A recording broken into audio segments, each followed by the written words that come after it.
أعوذ بالله من الشيطان الرجيم. بسم الله الرحمن الرحيم.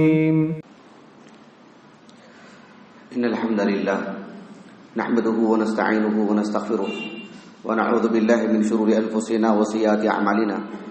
من يهده الله فلا مضل له ومن يضلل فلا هادي له. أشهد أن لا إله إلا الله وحده لا شريك له وأشهد أن محمدا عبده ورسوله. يا أيها الذين آمنوا اتقوا الله حق تقاته ولا تموتن إلا وأنتم مسلمون. يا أيها الناس اتقوا ربكم الذي خلقكم من نفس واحدة وخلق منها زوجها وبث منهما رجالا كثيرا ونساء واتقوا الله الذي تساءلون به والأرحام إن الله كان عليكم رقيبا. يا أيها الذين آمنوا اتقوا الله وقولوا قولا سديدا يصلح لكم أعمالكم ويغفر لكم ذنوبكم ومن يطع الله ورسوله فقد فاز فوزا عظيما. أما بعد فإن خير الحديث كتاب الله وخير الهدي هدي محمد صلى الله عليه وسلم وشر الأمور محدثاتها وكل محدثات بدعة وكل بدعة ضلالة وكل ضلالة في النار. حاضرین جمعہ اور پردہ نشین خواتین اسلام، آج کے اس جمعہ میں عقیدہ توحید سے متعلق ایک جز آپ کے سامنے رکھوں گا جس کا جاننا ہمارے لیے بے حد ضروری ہے. اللہ سبحانہ و تعالیٰ نے ہمارے لیے جو تقدیر لکھ رکھی ہے، اللہ سبحانہ و تعالیٰ ہمارا خالق ہے. اللہ رب العالمین ہر چیز سے باخبر ہے، علیم ہے. اللہ رب العالمین ہی کی مشیت سے سب کچھ ہوتا ہے. اللہ رب العالمین کی تقدیر پر ہمارا ایمان ہونا چاہیے. اللہ رب العالمین کی جو تقدیر ہوتی ہے اس سے متعلق ایک مسلمان کو کتنی معلومات ہونی چاہیے وہ آپ کے سامنے رکھی جائیں گی، لیکن آج کے جمعہ میں نہیں. آج کے جمعہ میں تقدیر سے متعلق صرف ایک بات آپ کے سامنے رکھوں گا، وہ یہ ہے کہ اللہ رب العالمین کی جو تقدیر ہوتی ہے اس پر ایمان لانے کی اہمیت کیا ہے، یہ کس قدر عظیم چیز ہوتی ہے. اللہ سبحانہ و تعالیٰ کی تقدیر پر اگر کسی کا ایمان نہ ہو تو اللہ رب العالمین کی زندگی بھر بھی اس کی جو عبادت ہوتی ہے اللہ سبحانہ و تعالیٰ کسی طور پر بھی قبول نہیں فرمائیں گے. اللہ رب العالمین کی تقدیر پر ایمان لانا یہ بہت اہم ہے. اللہ رب العالمین نے سورۃ الاعلی میں ارشاد فرمایا، سبح اسم ربک الاعلی الذی خلق فسوى والذی قدر فہدى. اللہ سبحانہ و تعالیٰ جو بلند و بالا مقام کے اعتبار سے، ذات کے اعتبار سے، اس کے احکام کے اعتبار سے، اس کی صفات کے اعتبار سے اعلیٰ ہے رب العالمین. اللہ نے پوری کائنات کو خلق کیا. اللہ رب العالمین نے ٹھیک ٹھاک پیدا فرمایا اور سب کو ایک اندازے سے اللہ رب العالمین نے پیدا فرمایا. اگر ایک انسان کی بات لے لیتے ہیں، ہر انسان کا سر اس کی کس مقام پر آنا چاہیے، اس کے ہاتھ اور پیر کیسے ہونے چاہیے، انگلیوں کی لمبائی کتنی ہونی چاہیے، اس کے پیر کیسے ہونی چاہیے، اس کے قد و قامت، اس کا رنگ، پھر اس کا مزاج، اس کی کھانے پینے کی اشیاء، اس کے لیے کس طرح کی فضا ہونی چاہیے. اللہ سبحانہ و تعالیٰ نے ہر چیز اندازے سے بنائی ہے. الذی قدر فہدی. اللہ سبحانہ و تعالیٰ کی تقدیر پر ایمان لانا یہ بہت ہی عظیم چیز ہے اور بہت اہم ہے. ایک مسلمان اور کافر میں فرق کرنے والی بات ہے. اللہ سبحانہ و تعالیٰ نے انسان کو پیدا فرمایا. اللہ تعالیٰ نے کہا سورۃ المرسلات میں، أَلَمْ نَخْلُقكُّم مِّن مَّاءٍ مَّهِينٍ فَجَعَلْنَاهُ فِي قَرَارٍ مَّكِينٍ إِلَى قَدَرٍ مَّعْلُومٍ فَقَدَرْنَاهُ فَنِعْمَ الْقَادِرُونَ. اللہ سبحانہ و تعالیٰ نے انسان کو ایک حقیر نطفے سے پیدا فرمایا. وہ ماں کے رحم میں جا کر کے ٹکتا ہے اور ایک مقررہ مدت تک اللہ سبحانہ و تعالیٰ اسے وہاں پر باقی رکھتے ہیں. اللہ سبحانہ و تعالیٰ اس کو بڑھاتے ہیں. اس کے اندر بڑھنے والی کیفیت اللہ نے رکھی ہے. اس کے بعد اللہ سبحانہ و تعالیٰ نے کیا فرمایا، فَقَدَرْنَاهُ. ہم نے اس کے تعلق سے اندازہ لگایا، یعنی پل پل، ایک ایک لمحہ اور انسان کی زندگی کا ایک ایک جز ہم نے اس کو بہترین انداز میں اندازہ لگایا ہے. فَنِعْمَ الْقَادِرُونَ. اللہ سبحانہ و تعالیٰ نے فرمایا کہ اندازہ لگانے والوں میں ہم کس قدر بہترین اندازہ لگانے والے ہیں. یہ نہایت عظیم چیز ہے انسان کو اس تعلق سے غور و فکر کرنا چاہیے کہ اللہ سبحانہ و تعالیٰ کی تقدیر کس قدر عظیم چیز ہے. یہ جو بارش پڑتی ہے، بارش کی جو قطرات ہوتے ہیں، عبداللہ بن عباس نے کہا رضی اللہ عنہما کہ بارش کا قطرہ زمین کے کس حصے پر کہاں پڑتا ہے اور کتنی مقدار میں، یہ بھی طے شدہ ہے، یہ بھی لکھ رکھا ہے رب العالمین نے. اللہ سبحانہ و تعالیٰ نے فرمایا سورۃ المؤمنون میں وَأَنزَلْنَا مِنَ السَّمَاءِ مَاءً بِقَدَرٍ، آسمان سے جو بارش نازل ہوتا ہے، جو برسایا جاتا ہے، وہ ایسا نہیں ہے کہ اس میں کوئی نظام نہیں ہے، ایک نظام کے ساتھ ایک ایک قطرے سے متعلق اللہ سبحانہ و تعالیٰ نے تقدیر میں لکھ رکھا ہے. جیسے کہ میں نے کہا کہ ابن عباس کے کہنے کے مطابق رضی اللہ عنہما، بارش کا قطرہ کبھی ہم دیکھتے ہیں جس تناسب سے وہ گرتا ہے، کبھی کچھ ٹیڑھا ہو کر کے گر جاتا ہے کسی اور مقام پر.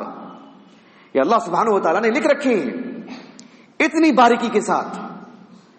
اللہ رب العالمین کے خزانوں کا اندازہ کون لگا سکتا ہے؟ کس کو پتا اللہ رب العالمین کے خزانے کیا ہیں؟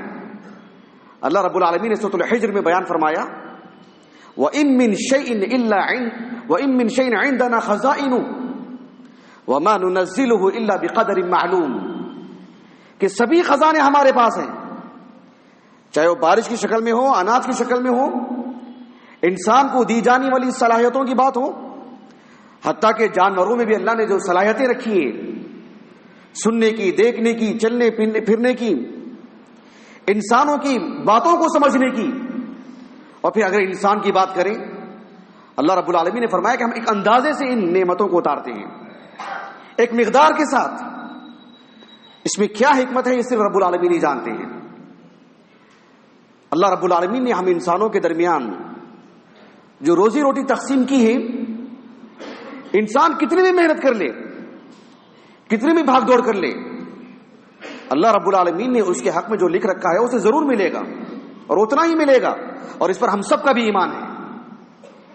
لیکن مجھے جو بتانا مقصود ہے، اللہ رب العالمین نے سورۃ الشورى میں بیان فرمایا وَلَوْ بَسَطَ اللَّهُ الرِّزْقَ لِعِبَادِهِ لَبَغَوْا فِي الْأَرْضِ وَلَكِنْ يُنَزِّلُ بِقَدَرٍ مَّا يَشَاءُ إِنَّهُ بِعِبَادِهِ خَبِيرٌ بَصِيرٌ.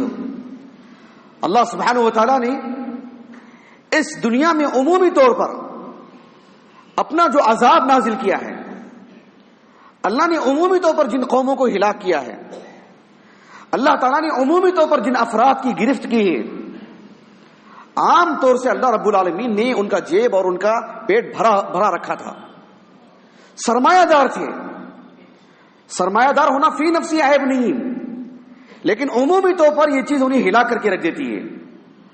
اللہ تعالیٰ نے فرمایا کہ اگر اللہ سبحانہ و تعالیٰ چاہتا تو سب کے جیب بھر دیتا، سب کو مالدار کر دیتا، لیکن اللہ رب العالمین ایک اندازے کے مطابق دیتے ہیں، ایک مقدار میں دیتے ہیں.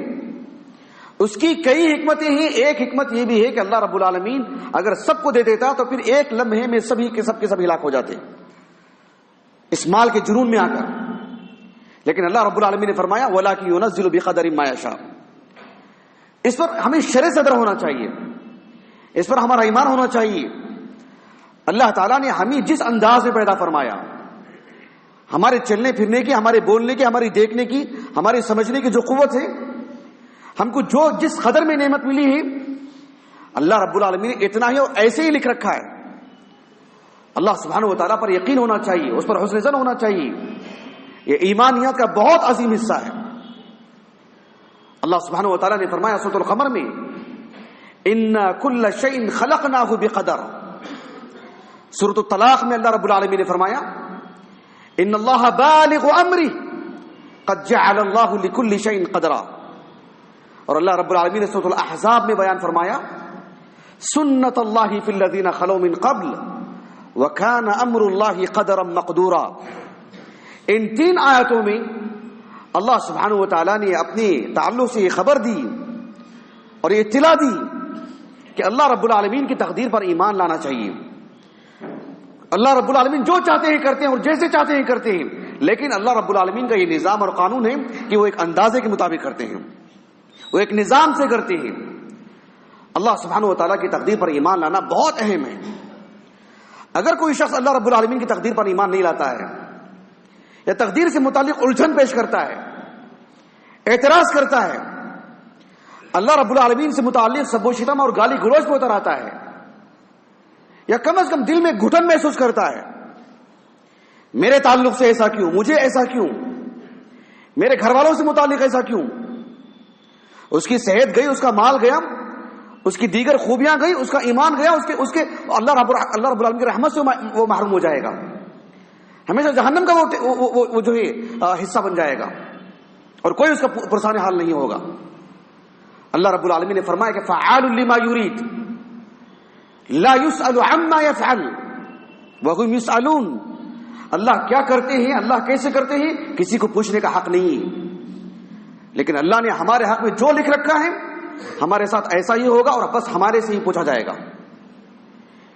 اللہ رب العالمین نے ہمارے تعلق سے جو تقدیر لکھ رکھی ہے اس پر ویسے ہی ایمان لانا چاہیے جیسے اللہ نے بتائے، جیسے اللہ کے رسول نے کہا صلی اللہ علیہ وسلم۔ انسان ہے، کبھی کمی بیشی ہوتی ہے، کبھی کچھ خیالات آتے ہیں، کبھی کچھ سوالات پیدا ہوتے ہیں۔ معاشرے میں جو علماء ہیں، جو بڑے علماء ہیں، جو متقن ہیں، جو مستند اور معتبر علماء ہیں، جو علم میں جنہیں راسخون کہا جاتا ہے، ایسے اہل علم سے رابطہ ہونا چاہیے، تعلق ہونا چاہیے، ان سے میل جول رکھنا چاہیے، ان سے اس مسئلے کا حل تلاش کر لینا چاہیے اگر کسی کو تقدیر سے متعلق یا کسی بھی معاملے سے متعلق الجھن ہوتی ہے۔ حافظ ابن ماجہ رحمہ اللہ، ان کی جو حدیث کی کتاب ہے السنن، اس کا جو مقدمہ ہے اس میں انہوں نے تقدیر سے متعلق بھی ایک باب قائم کیا ہے، باب فی القدر، اور اس باب کے تحت انہوں نے ایک حدیث مبارکہ لے کر کے آئے۔ ایک تابعی ہیں جو کبار تابعین میں شمار ہوتے ہیں، عبداللہ بن فیروز الدیلمی، دیلم ایران میں آتا ہے، اور آغاز ہی میں انہوں نے اسلام قبول کیا، پورا علاقہ، پورا قبیلہ۔ عبداللہ بن فیروز الدیلمی رحمہ اللہ کبار تابعین میں سے ہیں۔ وہ کہتے ہیں وقعت فی نفسی شیء من القدر، میرے دل میں تقدیر سے متعلق ایک سوال پیدا ہونے لگا، ایک اشکال پیدا ہوا میرے دل میں، طرح طرح کے سوالات پیدا ہونے لگے۔ خشیت ان یفسد علی دینی و امری، اور مجھے ڈر لاحق ہوا کہ کہیں تقدیر سے متعلق اس الجھن کی وجہ سے میرا دین اور میری دنیا دونوں کے دونوں فاسد ہو جائیں، دونوں متاثر ہو جائیں، دونوں خراب ہو جائیں۔ میں اہل علم کی تلاش میں نکلا، اور صحابی رسول ابی ابن کعب رضی اللہ عنہ، معروف صرف صحابی نہیں، وہ صحابی ہونے کے ساتھ ساتھ ایک بڑے عالم دین ہیں، سید القراء، معروف عالم دین، صحابی رسول ابی ابن کعب رضی اللہ عنہ۔ میں ان کے پاس گیا اور ان سے میں نے کہا کہ دیکھو مجھے کچھ نصیحت کر دیں تقدیر سے متعلق، جو مجھے اشکال پیدا ہو رہا ہے۔ آپ نے ایک بات کہی مجھ سے، اور وہ بات میں آپ کو آگے بتاؤں گا۔ وہ بات کہنے کے ساتھ انہوں نے کہا کہ دیکھو عبداللہ بن مسعود کے پاس بھی جاؤ رضی اللہ عنہ، وہ بھی صحابی، اور صرف صحابی نہیں، بڑے عالم دین۔ میں ان کے پاس گیا، ان سے بھی یہ بات کہی، اور انہوں نے مجھ سے وہی بات کہی جو ابی بن کعب نے کہا رضی اللہ عنہ۔ عبداللہ بن مسعود رضی اللہ عنہ نے کہا دیکھو آپ مزید اپنی تشفی کے لیے حذیفہ بن الیمان کے پاس بھی جاؤ۔ میں ان کے پاس بھی گیا۔ یہ جو مسجد ہے نا، یہ مسجد جامعہ کی مسجد ہے ہگڑے نگر میں، آپ ایسا مت سمجھے کہ یہاں سے وہ ناگوارا گئے اور وہاں سے کسی کو ملنے کے لیے گوبند پور گئے، بہت بڑے علاقے کی میں بات کر رہا ہوں آپ کو، کافی دور دراز کا سفر کیا انہوں نے اپنے ایمان کے تحفظ کے لیے۔ ایسے نہ سمجھے کہ ایک علاقے سے 1-2 کلومیٹر کا کوئی سفر رہا ہو۔ حذیفہ بن الیمان کے پاس میں گیا رضی اللہ عنہ، انہوں نے وہی باتیں کہی جو مجھے مذکورہ 2 لوگوں نے کہا، اور ساتھ میں یہ بھی کہا کہ دیکھو زید ابن ثابت ہیں، ان کے پاس بھی جاؤ، اور وہ مدینے میں رہتے تھے۔ بالآخر میں ان کے پاس مدینے میں گیا۔ عبداللہ بن مسعود کوفہ میں رہتے تھے، اور مدینے میں گیا۔ زید ابن ثابت رضی اللہ عنہ نے بھی مجھے وہی بات کہی جو ان سارے صحابہ نے کہا۔ وہ بات کیا تھی؟ وہ بات دراصل اللہ کے رسول کی حدیث تھی صلی اللہ علیہ وسلم۔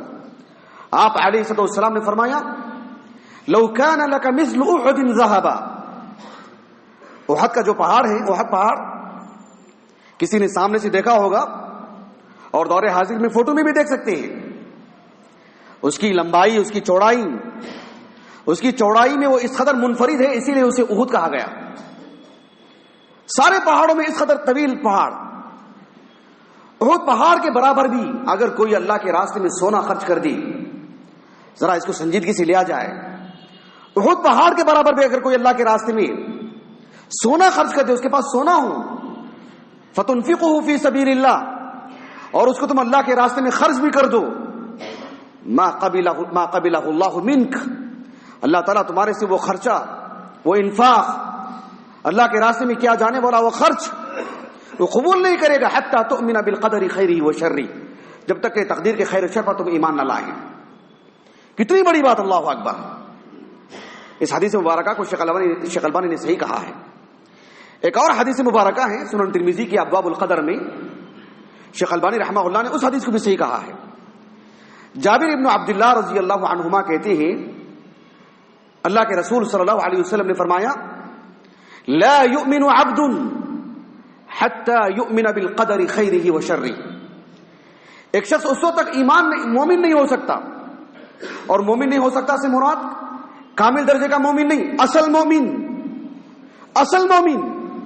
ایک مومن جس میں ایمان ہے، جس میں توحید ہے، بحیثیت بشر کوئی کمی بیشی ہو سکتی ہے، گناہ ہو سکتے ہیں، لیکن اصل ایمان تو باقی رہے گا اس میں، لیکن تقدیر پر ایمان نہیں لاتا ہے، لا یؤمن، سرے سے وہ مومن ہی نہیں ہے، وہ سرے سے مسلمان ہی نہیں ہے، یہ معنی ہے اس کا۔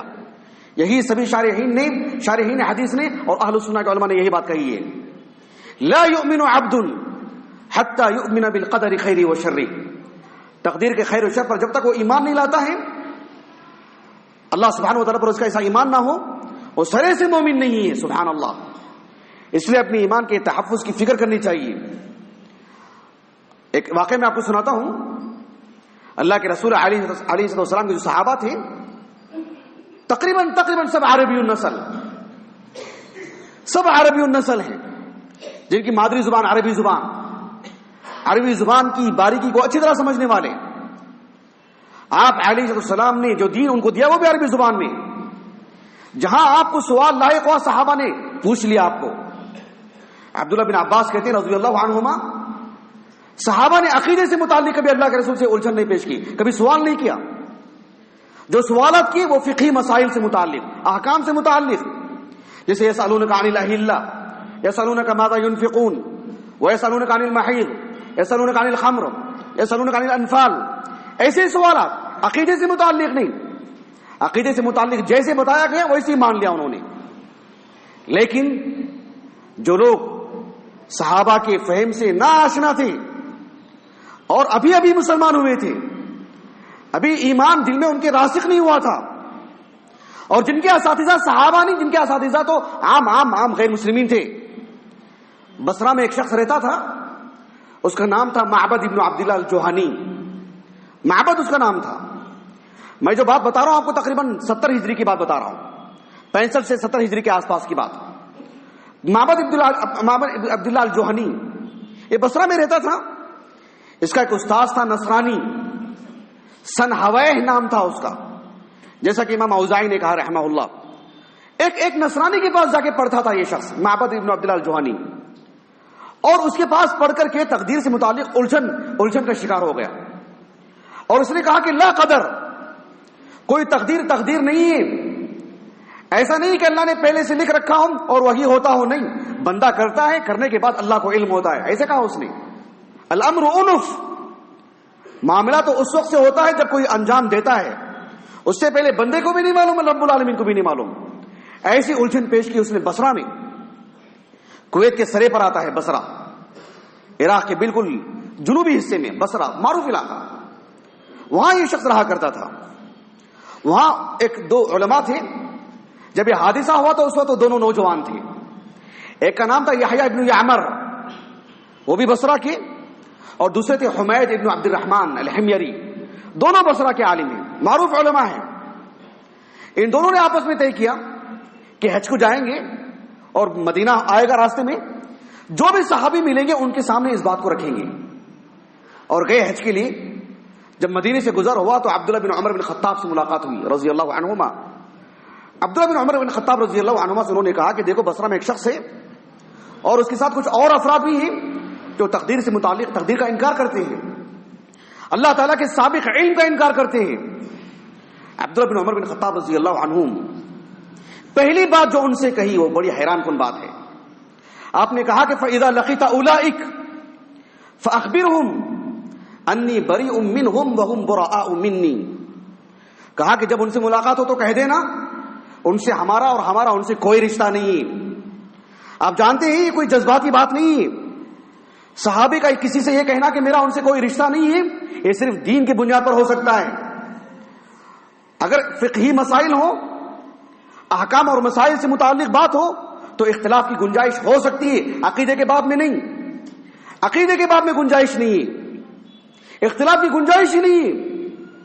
ابن القیم رحمہ اللہ نے اعلام الموقعین میں کہا قد تنازع الصحابہ فی کثیر من المسائل والاحکام ولكن لم يتنازعوا فی مسئلۃ واحدۃ من مسائل الصفات والاسماء والافعال، یہ ابن القیم کا لفظ ہے رحمہ اللہ۔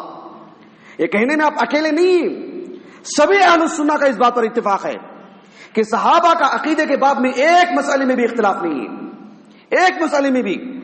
تو عبداللہ بن عمر بن خطاب کا یہ کہنا کہ ان سے کہہ دو کہ وہ ہم سے، میں ان سے بری ہوں اور وہ مجھ سے، یہ معمولی بات نہیں ہے، بہت بڑی بات ہے۔ اور پھر عبداللہ بن عمر بن خطاب نے وہ بات بھی کہی جو ابی بن کعب، عبداللہ بن مسعود، حذیفہ بن الیمان، زید بن ثابت، ان چاروں اصحاب نے عبداللہ بن فیروز الدیلمی کو جو بات کہی وہی اللہ کے رسول کی بات بھی کہی۔ لو انفق لأحدهم لو كان لأحدهم ذهبا مثل أحد فأنفقه في سبيل الله ما قبله منه حتى يؤمن بالقدر خيره وشره، وہی بات کہی جو اللہ کے رسول نے کہا تھا علیہ السلام۔ پھر اس کے بعد عبداللہ بن عمر بن خطاب رضی اللہ عنہما نے جو معروف حدیث جبرائیل ہے نا، عمر بن خطاب اس حدیث کے راوی ہیں، اپنے والد سے روایت کرتے ہوئے کہا کہ آپ علیہ السلام سے جب ایمان سے متعلق پوچھا گیا تو آپ نے فرمایا کہ الایمان ان تؤمن باللہ وملائکتہ وکتبہ ورسلہ والیوم الآخر وتؤمن بالقدر خیرہ وشرہ، اللہ سبحانہ وتعالیٰ کی تقدیر پر بھی ایمان لانا یہ اصل الاصیل ہے، اس کے بغیر کوئی چارہ کار نہیں۔ اہل السنہ والجماعہ کے عقیدے سے متعلق اگر پچھلے 1300 سال کی بات کرتے ہیں تو اتنی کتابیں لکھی گئی ہیں اس کا شمار بالکل نہیں کر سکتے۔ یہ میں کوئی جذبات میں نہیں کہہ رہا ہوں، بصیرت سے کہہ رہا ہوں میں آپ کو، کوئی شمار ہی نہیں کر سکتا اتنی بڑی مقدار میں اہل السنہ والجماعہ کی کتابیں۔ البتہ کچھ کتابوں کو اللہ رب العالمین نے خوب شہرت دی، خوب مقبولیت دی، اس میں اہل السنہ والجماعہ کے عقیدے سے متعلق ایک چھوٹا سا رسالہ ہے، بہت ہی بسیط چھوٹا سا رسالہ، امام طحاوی رحمہ اللہ نے اسے ترتیب دیا ہے۔ میں سمجھتا ہوں اب سب لوگ اس سے واقف ہوں گے، العقیدۃ الطحاویہ۔ علم دنیا میں امام ابو جعفر الطحاوی تعارف کے محتاج نہیں، احمد ابن محمد ابن السلامہ آپ کا نام ہے۔ طحا ایک علاقہ ہے مصر کا، ایک چھوٹا سا قریہ ہے، وہاں کے ہیں تو طحاوی 321 ہجری سے وفات ہے ان کا۔ انہوں نے اہل السنہ والجماعہ کے عقیدے کو ترتیب دیا ہے، پوری دنیا میں مشہور مقبول۔ اس میں انہوں نے تقدیر سے متعلق لکھا کہ اصل القدر سر اللہ تعالی فی خلقی، تقدیر کا مطلب یہ ہے کہ اللہ رب العالمین کا وہ علم ہے جو بندوں سے متعلق اللہ رب العالمین نے رکھا ہے، پوری کائنات سے متعلق، فی خلقی، پوری کائنات سے متعلق اللہ رب العالمین کا وہ علم ہے جو صرف اللہ جانتے ہیں، کوئی اس سے واقف نہیں ہے۔ لم یطلع علیہ، لم یطلع علی ذلک ملک مقرب ولا نبی مرسل، نہ کوئی فرشتہ نہ کوئی رسول نبی اس علم سے واقف ہے جو اللہ رب العالمین نے پوری کائنات سے متعلق اس علم کو اپنے پاس رکھا ہے۔ اسی لیے سلامتی اسی میں ہے کہ اللہ رب العالمین نے ہمارے بارے میں جس انداز میں جو فیصلے فرمائے اس پر ہمیں اطمینان ہونا چاہیے، اس میں کھوج نہیں ہونی چاہیے، اس میں الجھن نہیں ہونی چاہیے، بحث و مباحثہ نہیں ہونا چاہیے۔ امام طحاوی نے کہا کہ وہ تعمق والنظر فی ذلک ذریعۃ الخذلان وسلم الحرمان ودرجۃ الطغیان، انسان کی ہلاکت ہی ہلاکت ہے اس میں۔ اگر کوئی شخص تقدیر سے متعلق سوال جواب، اس میں الجھن، اس میں ایک طرح کی پریشانی، انقباض بالکل نہیں ہونا چاہیے. کھلے دل سے اللہ نے ہمارے حق میں جو بات بیان فرمائی اس کو ایسے تسلیم کر لینا چاہیے. تقدیر سے متعلق دو باتیں ہیں جو بڑی اہم ہیں جسے ہر مسلمان کو جاننا چاہیے. انشاءاللہ جب میرا ایک اور ٹرن آئے گا وہ باتیں میں آپ کے سامنے رکھوں گا. اللہ رب العالمین سے دعا ہے کہ اللہ رب العالمین نے جو ہمارے حق میں تقدیر لکھ رکھی ہے اس پر ایمان لانے، اور ویسے ایمان لانے جو اللہ کو مطلوب ہے، جیسے صحابہ نے ایمان لایا ویسے ایمان لانے کا اللہ ہمیں توفیق عطا فرمائے. وآخر دعوانا الحمدللہ رب العالمین.